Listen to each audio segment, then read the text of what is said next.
Good evening. Hello there. My name is Jordan Parker, which you may know because if you're watching this, chances are you're someone who knows me personally. If you have come across this completely by accident, allow me to introduce myself. My name is Jordan Parker. I am a stand-up comedian slash recovering attorney.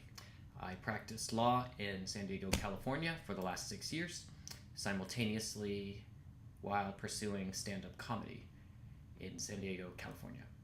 And after a while, I realized, oh my god, lawyering is awful. Let's not do that.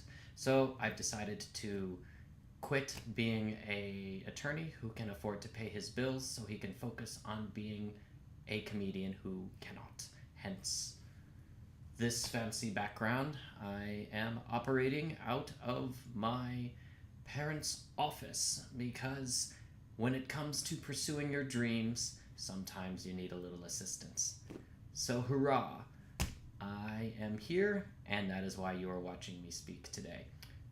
So I've never done these. I'm not really one to speak into a video camera and talk, but I've been told that the way to create content is to create content. So that is what I am doing.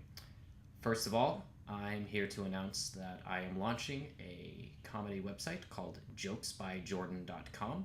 It will contain links to my stand-up comedy, tell everyone when I am touring and where I'm going. It will also include written pieces about whatever I feel like talking about, and of course, photos. Come here, sweet boy. Come here. And it will also include this fellow. This is Butters. You'll be seeing a lot of him on the blog because he's pretty much the best thing I've got going for me right now.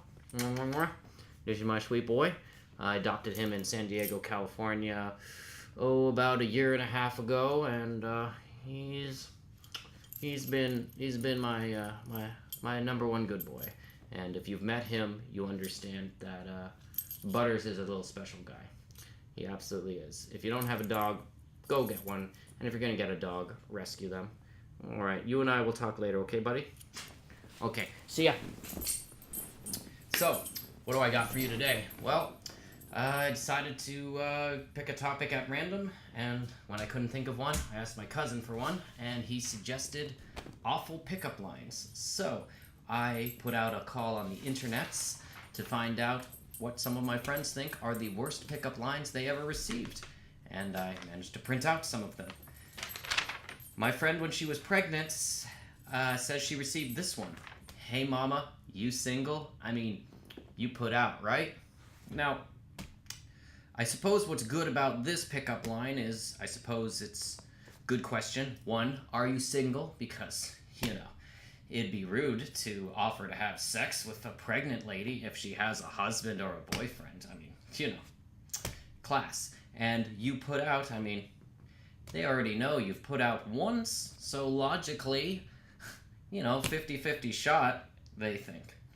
Another writes, I'm not sure if this was necessarily a pickup line, but someone said, nothing about you grosses me out.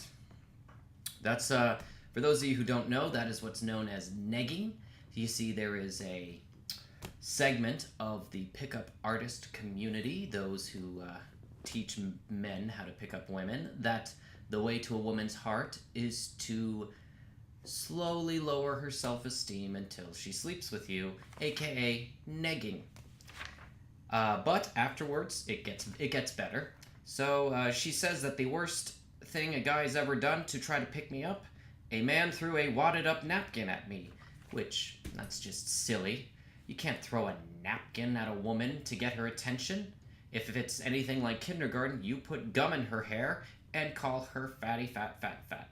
I mean, how else do you get girls to like you? Really, I'd like to know. It's dating in Oklahoma City is awful. Ooh. So, what else we got here? If you want to wake up happy, try sleeping with an anesthesiologist.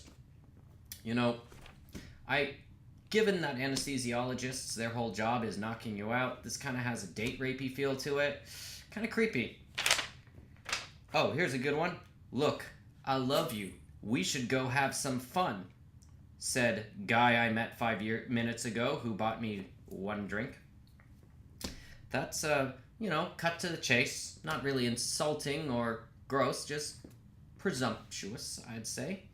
But there's always a difference, right? There's a difference between what people are willing to do in person and what they do on the internet, hiding behind a computer. And here's some great ones we got on the internet. Do you eat ass? Because if you don't, I do, if you're into that. Maybe I'm out of touch, This seems kind of a gross first question to ask somebody, but maybe I'm wrong. Maybe I've been out of the game for a while. Maybe this is what chivalry looks like. Maybe these are the new deal breakers, Do you love your family? Do you have a job? Do you eat ass? I mean, you got to get this stuff out in the open. I mean, it'd be silly if you're on your third date and you find out she doesn't. I mean, how else are you supposed to build a relationship if you can't even agree on eating ass? So, to each their own. What else we got here? Hey girl, I'm 8 inches. Wanna Netflix and chill? That's his first impression. He wants to get it all out there. You're very cute. You should sit on my face sometime. Winking emoji. Well, thank goodness. That was gross and presumptuous, but then he added the for plausible. Oh, I'm just kidding. What? You took that seriously, you humorless woman? Unless, of course, you want to sit on my face. In which case, yes, that was serious. And this one, my Italian friend got while in Italy. She got these 3. I want to lick you all over.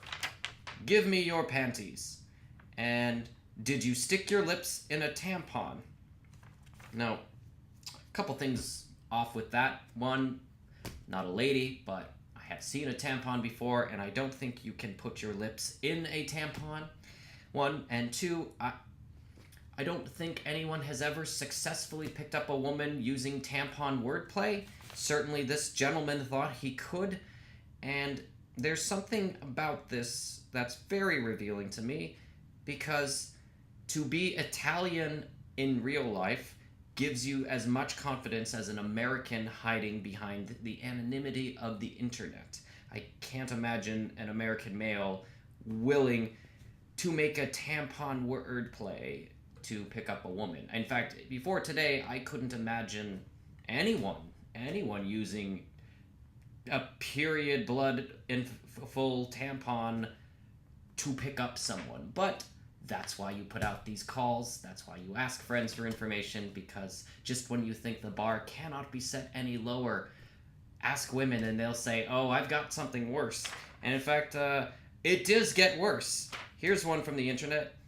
Hey girl, can I have your toenail clippings or your foot shavings from your ped egg? Now, I had to look that up because I don't know what a ped egg is, but apparently it is a device that you use to shave down the dead skin on your foot.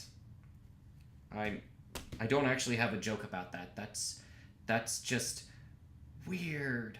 That's just weird. We're like that. Mind you, this is the first impression. This is what people think are their best foot forward. And I say for last what has to be my favorite awful thing that someone has said to someone on the internet as a pickup line. So my female friend did the most dangerous thing any woman can do on the internet. Well, first, be a woman on the internet, but the second most dangerous thing a woman can do on the internet is identify herself as a feminist. So what this fellow wrote was, hey girl, you're a feminist. Let's get together and hate fuck about the patriarchy. Now I know what you're thinking. That's a gross way to talk to someone. That's what she said. No, not that, but that's what she said, but that is the words in which this person replied. As in, ew, what a gross way to talk to someone. How could you possibly think this is an acceptable way to behave? To which he responded, oh, you're right, I'm so sorry, this was terrible of me. Nah, I'm just kidding. He responded in a totally crazy person way, like indignant that she would take offense to such a suave remark. He responded, oh, as if you would be attracted to me if I approached you like this. See, I'm fake pulling up my pants. Hello, I'm Faggy McNerdpants. I'd like to take you out to dinner, bring you flowers, and then go home and cuddle with you. With your consent, of course. There's a lot of things to unpack there. And to me, the first thing that comes to mind is here's a person who, when confronted with his awfulness, believes it's the pinnacle of lunacy that a woman would be attracted to a man who brought her flowers, took her out to dinner, and then respected her personal boundaries. You know, this is kind of why we can't have nice things, right?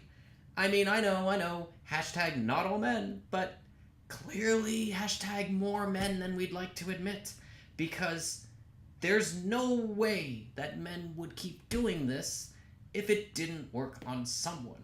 If they kept getting drinks thrown in their faces, or slaps, or so forth, they would stop.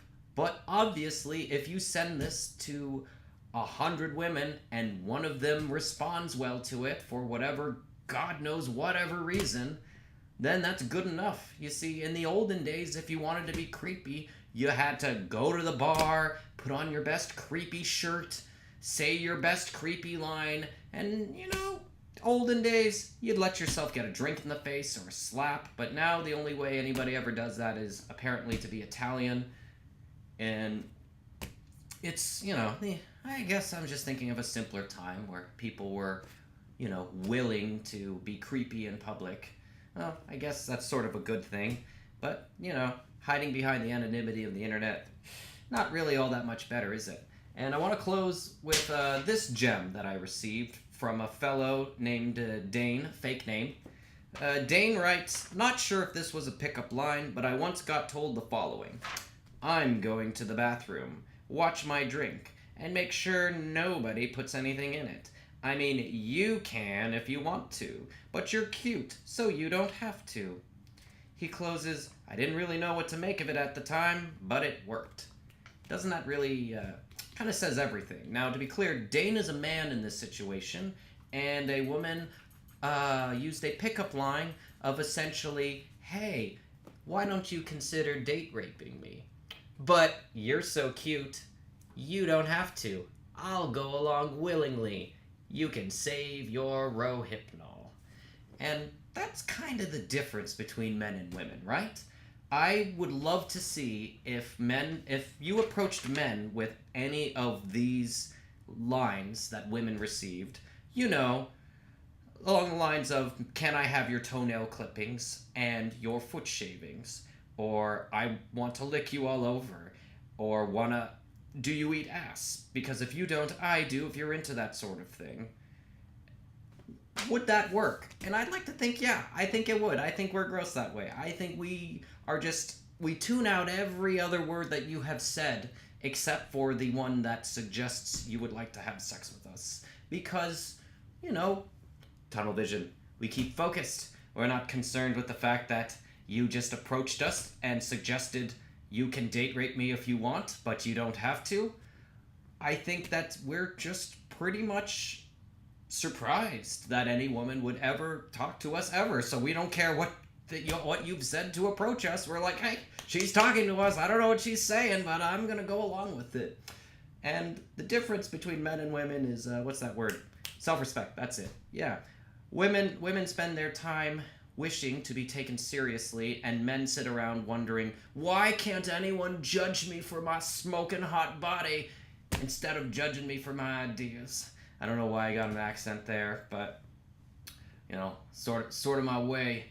I told that joke to someone that men just, for once, are tired of being taken seriously. We just want to be treated like an object, and she did not care for that joke very much. I don't blame her. I mean, it's funny in the haha not funny sort of way. Not funny because I don't have to deal with that at all. My concerns are much different than those of women, and it's kind of a huge weight off my shoulders. I don't think a lot of people really appreciate how much easier it is to be a dude, notwithstanding, men's rights activists. God, those people are sad. Anyhow, that's for another time. Anyhow, I've been Jordan Parker. Thanks for listening if you made it this far. My website is jokesbyjordan.com. I have never made a video before, so expect this to get a little bit better with time. See you guys later. Bye bye.